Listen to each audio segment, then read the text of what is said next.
Kasi walang snow sa Pinas. Kaya nakaready naman ako sa ganito. Hi guys.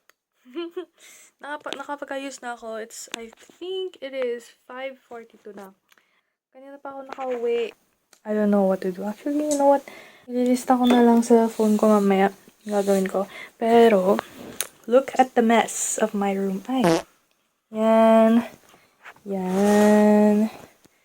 Tapos, may ano pa. Ayan. Oo, may. Anyways. Hindi mo naman tayong gagawin. Maglilinis ako ng kwarto ko. Kakain ako. Tapos, maggagawa ko ng assignment. Mamaya na ako gagawa ng assignment para pag after nito, diretso na ako. Kasi wala kaming pasok bukas! Walang pasok. No French class bukas. Pero may OC. May OC kami bukas. Online class. Honestly, the reason kung walang pasok bukas kasi mataas daw yung yung snow bukas. Mataas daw. If you don't live in Canada, you wouldn't know. Pero if you live in Canada, alam niyo yung feeling na mataas yung snow talaga yung sa hanggang dito daw. Sabi niya 13 meters ganun. Pag nag-snowfall daw, tapos pag lumabas ka, yung snow daw 13 meters long, something. Ewan ko. So, yun, basta naintindihan ko lang kasi nagpe-French yung prof ko eh. So, ayun, wala na akong mapanood na Chinese drama kasi yung Chinese drama na napanood ko nung isang araw, natapos ko na. Yung meron si Winwin. Yan. Just how my day went. This is like, I think Wednesday. 1 week na ako, officially, 1 week na akong nagkaklase.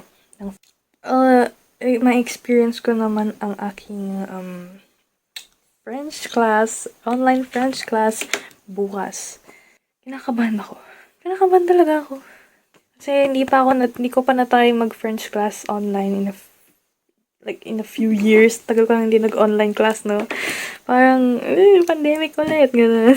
So, I'll keep you guys posted. Maybe tomorrow. Video ko mamaya yung sarili ko gagawa ng assignment. Pero, gawa muna ko nito. Bye!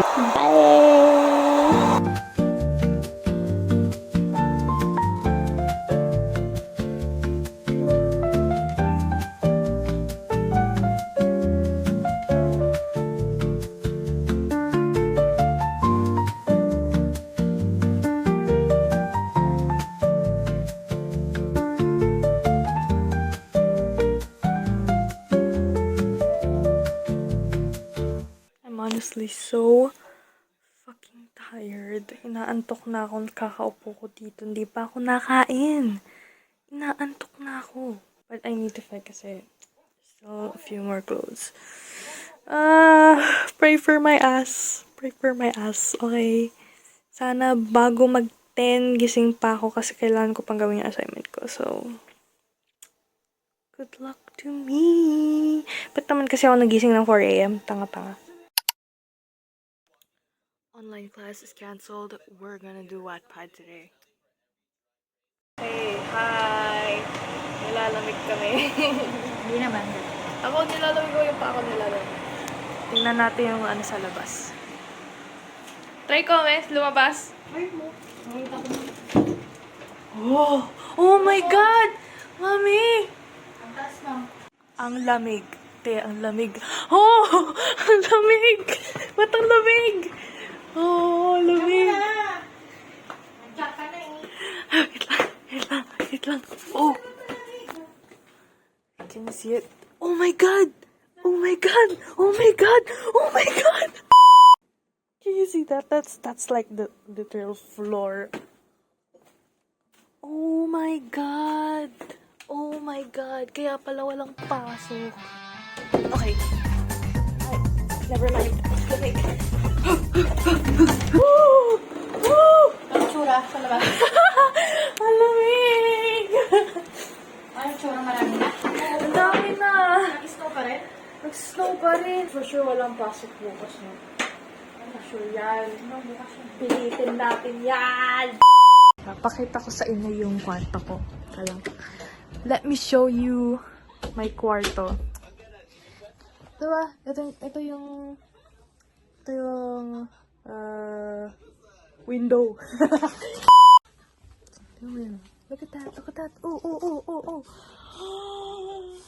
Oh my God, ang taas pala. Ang taas. Oh. That's the life here in Canada. Yan ang bagyo namin dito. Okay? Pag kayo binabagyo, nababaha kami. Nasa-snow. Nababaha ng snow. Hindi na siya tubig. Snow na siya. Dry water. This is Canada for you guys. Lalamigin. Habang kayo naiinita dyan, nagsiswimming kami, nilalamig. Takot sa tubig. For sure, walang pasok bukas na.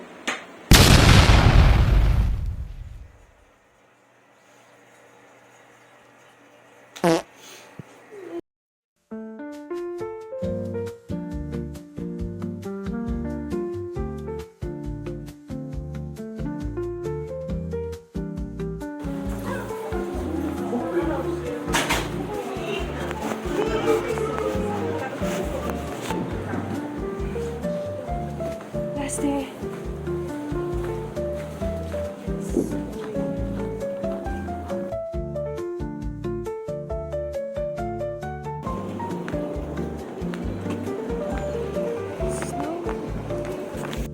Ang Watson dito sa Canada.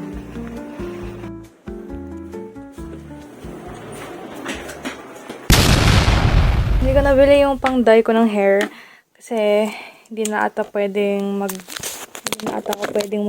gumastos sa card ko. If I'm being honest, gastador naman kasi ako yun. No? At buti na lang pala, I think yung last na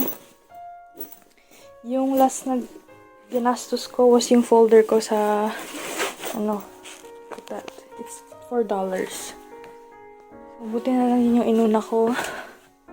Nakabili ako ng ganun bago ako makancel out. Pero, hintayin ko na lang pag susurduhan ako.